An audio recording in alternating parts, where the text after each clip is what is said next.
So last month, your boy just turned 25. Yes, you heard that right. I can't believe I'm 25 already. But anyway, this is not my birthday vlog yet. If that's what you thought, I got you there. But actually, behind all the glitters and the things that you see in my social media, here's a sentimental slash vulnerable side of me that I want you to see as well. So, We're just gonna read this letter from me to me from 2 years ago. So this is how the letter goes. Dear self, you are writing this email while listening to Damag by Sankis Lola, 12:04 a.m. Hala, hindi ko na matandaan yung song. Let's play the song. Habang malalim ang gabi, ating sulitin na ang bawat sandali. Dahan-dahan mong italim ang tingin ko. Okay, I get you now. 22 years old self. But yeah, I believe that was the time that I was really, really into OPM. Pero yeah, imagine the vibes while I was writing this letter ng 12:04. Tapos ganun pinapakinggan ko. Sobrang chill siguro. Tapos out of nowhere, naisip ko magsulat ng letter na to. But anyway, at the present time, just got home from your typical coping mechanism, which is umalis ng bahay when things are getting overwhelming. By the way, masakit din pala tiyan mo na ako. Actually, for 3 days na ata. Hindi ka rin makatulog na maayos kasi you've been thinking about your future. So, by 25, who are you now? You're still that bitch. What are you doing now? I just did a haul. Yes. Of my 25th birthday present haul. Both combination of the presents that I received from my sisters and presents from me to me, from me to me. Are you happy with what you have so far?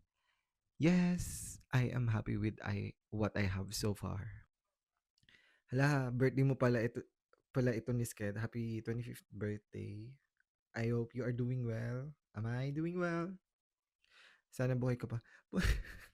For real kasi ending it all have crossed your mind multiple times already. Mainly because of your passion and the things that you want to do. May YouTube channel ka pa kaya niyan? Successful ka na kaya dyan sa part na yan? Ano, nagka 1K subs ka na ba? Yes! Yes! We just hit 1K subs last year. Nagawa mo na ba mga contents na gusto mo? Yes, we're doing the contents that we like and we are back at it again. Just like how you started 20 10 years ago, 2017, yeah. Kung hindi, hala, ang sad naman kung gana. So I need to, kasi I'm doing the things that I just planned on doing again. Kasi nga, parang I kinda stopped when things went wrong around 2019-ish. Tapos baka nag-career shift ka or ano be? Yes. We kind of have a detour. We're kind of having a detour right now, but we're slowly turning the wheel para sa career path talaga na gusto mo. Hindi mo naman siguro ni-let go yung bagay na gusto mo na. No, we're not letting it go. Ang daming tumatakbo sa utak mo ngayon. Ang dami mo kasing gustong gawin. Or should I say you want to achieve the big things in life kahit na ang liit mo naman eh. Not the self-deprecating message. Grading message. Ewan ko rin sa'yo eh. Pero on the brighter side, wow, the mere fact that you're thinking heavy about your life is a good sign that you are looking forward to experience a better life. That's true. Kasi 'di ba imagine kung wala kang nang pake sa buhay mo. Hindi ba mas worst 'yun? Pero now kasi ang hirap magpaka-positive and all. Para kasing stuck ka sa buhay now self eh. Feeling mo hindi ka umuusad o iba kasi timeline mo. Yeah, I believe I've written this during the time where badly need to make a decision whether I'm gonna push through this whole idea of moving abroad, migrating abroad. Tapos, hala, hindi ko na matandaan kung anong timeline to, pero yes, I get you. feeling mo hindi ka umuusad or iba kasi timeline mo. Yes, I can say na iba talaga, like, you are actually moving. You should move at your own pace. Kasi we all have different journey. And ito ang mindset ko. Sabi ko nung dati, ay hindi man 'to sobrang motivational. Iniisip ko, one thing about me, just to let you know, hindi kasi ako inggitero. Hindi ako inggitero. Siguro naiisip ko lang na parang, I know I can do that too. I know I even better than people. And that's something na hindi ko talaga siya ni-entertain kasi nga pinalaki ako hindi ako maingket kasi I need to be grateful on what I have, or I need to work on those things for me to achieve those things. Tapos naisip ko during this period of my life, sabi ko, yes, let's say for example, pare-parehas kayo na nasa ganitong field, pare-parehas kayo, no, sabay-sabay kayo nakapasok sa ganitong field and all. Hindi ba ang boring nun? Kasi parang, so anong kwento mo? Kunwari kung ako yun, wow, that's so director of me. So anong kwento mo? Parang what's your distinction? Ganyan, sa ibang mga tao, sa iba-ibang kabatch mo, ganyan. Anong distinction mo? Eh, kung pare-parehas kayo na marunong ka magganto, ganito, ganyan, anong distinction mo? Kaya sabi ko, edi ang boring nun kung pare-parehas yung takbo ng buhay natin. Gets ba? Kung pare-parehas tayo ng gusto, kung pare-parehas tayo na nasa gantong ano na, edi parang ang boring nun. And that's something na kind of motivated me at that point of my life. Tapos, maybe because you feel like you are running out of time considering the age gaps within your family. And that's something that I mentioned before, na I actually have a huge age gaps with my sisters and then my mom and then sa mga pamangkin ko hindi naman ganun ka ano, pero that's something na really ko talagang kinonsider kasi nga sabi ko they are no longer getting younger. Ako, I have time to explore. I have time to figure out life. Ikaw, bunso, pero ang lalaki na age gaps mo sa mga ate mo at mama mo. Feeling mo kasi kasi need mo may ma-accomplish agad kasi they are no longer getting younger. Huh? Younger, younger, younger. Deep down, you want to make bawi and, well, make bawi? That's so kind of you. And provide a better life for them because you feel like you owe it to them as well. Yeah. Di ko man alam gagawin ngayon, pero I promise you, to you, 25-year-old self, you should be experiencing a better life now. And yes, I am.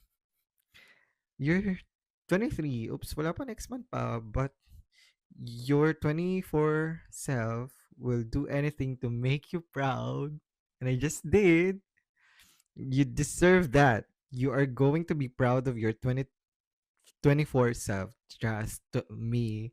I got you now. We've dealt with the most awful and worst scenarios for the past years, and yet you kept going. Matapang ka.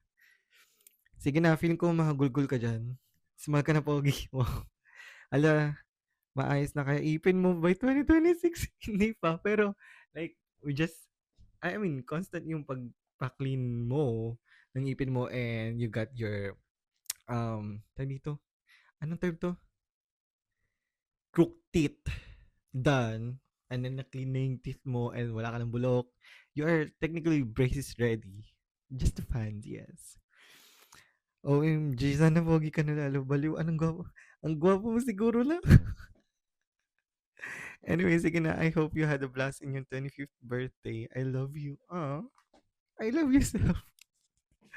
I had a blast. And just to tell you guys, ano ba nangyari kagabi? Wala. Ang nangyari din kahapon, kasi nga I had my overnights. Yes, I welcomed my birthday with work, with me working. Tapos, right after work, I went home and then I took a shower and then kind of had a nap for 2 to 3 hours. And then from that point, I actually uploaded pala muna yung birthday posting ko na I believe sinat ko siya 1 week ago. Kasi nga sabi ko mawawalan ako ng time na mag-shoot pa this week kasi nga tuloy-tuloy yung work ko. And then, after that, pinost ko muna siya. Tapos nag-nap ako. And then after ko mag-nap, I went to the gym. Yes, I still hit the gym during my birthday. Tapos, right after, actually, while I was at the gym, they're calling me, my mom was calling me kasi mag-celebrate nga dito, which is sobrang simple lang talaga, as in parang snack lang. Tapos, um, bumili sila ng cake, they just really just wanna see me and blow that cake. Tapos, after nun, chika kami with my relatives. Tapos yun, nag-sleep na ako. I did my skincare and then sleep. That's just it. Walang fancy things na nangyari. Wala akong party and all. I didn't invite people just to come over kasi I wasn't actually planning to celebrate my birthday with um people kasi nga ewan ko, this is kind of a toxic mindset, but I wanted to spend time with myself kasi parang this is the age wherein I need to be really serious on figuring things out. But at the same time, one of my favorite birthday message that I've received yesterday, na I was reminded na we are actually still too young to figure it all out at this point, na real na 25 pa lang me. And why do I have to put so much pressure on me as well? Maybe yun nga, another, ewan ko kasi baka part of me overachiever kasi siya. Na sobra ka siyang um, put ng pressure sa sarili niya. Tapos mas stress siya na bakit hindi ko pa na-achieve to. Kasi nga, you have your own timeline. And aside from that, aside from having your own timeline, maybe you really need to align your plans with the plans of the higher being, kasi kahit anong gawin mo, kahit anong pilit mo sa sarili mong plano, no matter how capable you are, no matter how talented you are, skilled you are, well experienced you are, kung hindi niya plano sa'yo, hindi talaga siya matutupad. And that kind of have peace. I mean, may peace at heart sa akin yun, personally, na hindi matuloy yung mga bagay. Kasi sometimes, things didn't go the way you planned it, but it doesn't mean hindi na siya mangyayari. And also, sometimes, rejection is a redirection. Kasi, hi- let's say for example, nag-flourish talaga yung career ko sa Philippines and nagtuloy-tuloy ako doon tapos I'm still staying then.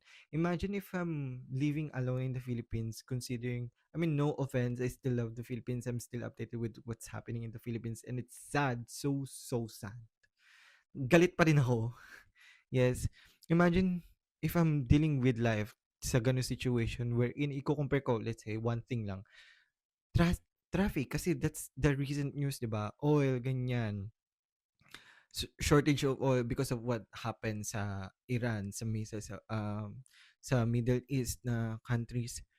Imagine if I'm living there tapos imagine kung magto 3-4 hours ako just to go sa work kasi yung mga tina-target kong work noon nasa city, eh kami nasa most populated barangay kami. Tas yung recent news na nakita ko, yung Commonwealth, yung biggest road na dinadaanan ng mga taga lugar namin sa papuntang city. What do you mean walang mga masakyan? And na-realize ko lang na, and every time na nangyari talaga 'to, real na nangyari dito sa lugar namin, iniisip ko, "Oh my gosh, this is so sad. What do you mean I'm experiencing something like this? I can literally just go home within 5 to 8 minutes when I am booking a ride para makapunta sa work. Tapos kapag magko-commute ako nasa 45 minutes lang, makakauwi ka na and malayo yun, mind you guys, malayo yung work ko. Hindi naman, like 2 rides away from our house. Tapos sabi ko, wala, sobrang that kinda validated my the leap of faith na tinake ko few years ago. And there's peace in knowing na, alam mo yun, even though I was really uncertain that time, sabi ko, you made the right decision. And yeah, before turning this camera, may share ako sa Facebook before and it says na parang, um, I forgot kung ano yung I forgot yung share ko quote, but parang, parang struggle for 2 years, be uncomfortable for 2 years, or be uncomfortable for the rest of your life, and I chose the prior part na yes, I may struggle to stay sa job ko because I have a contract, and this is something na hindi ko na-share sa inyo.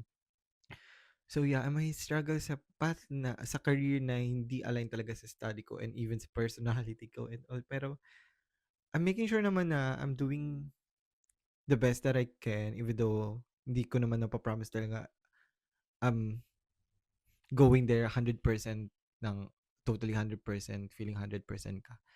Pero I make sure na I'm doing the things na properly and all, and that's something na nga no, I could struggle just for 2 years, and then right after my contract malaya ka na. Ano ka na, and it's up to me now after that. So yeah, but sharing this a perfect ano, and I wanted to do this again maybe because I'm going out tonight. I'm watching a show by myself. This is because this is the part na gagawin ko dapat kahapon pero hindi ko siya nagawa kasi nga galing din ako ng overnight. So I planned this day for me and tomorrow and the rest of the vlog just to date myself. So yeah, I'm gonna write a letter then later on. Maybe for a good 5 years. And let's see kung by 30 years old I'm still doing all of these. So excited. 5 years, just 5 years, no? Yeah.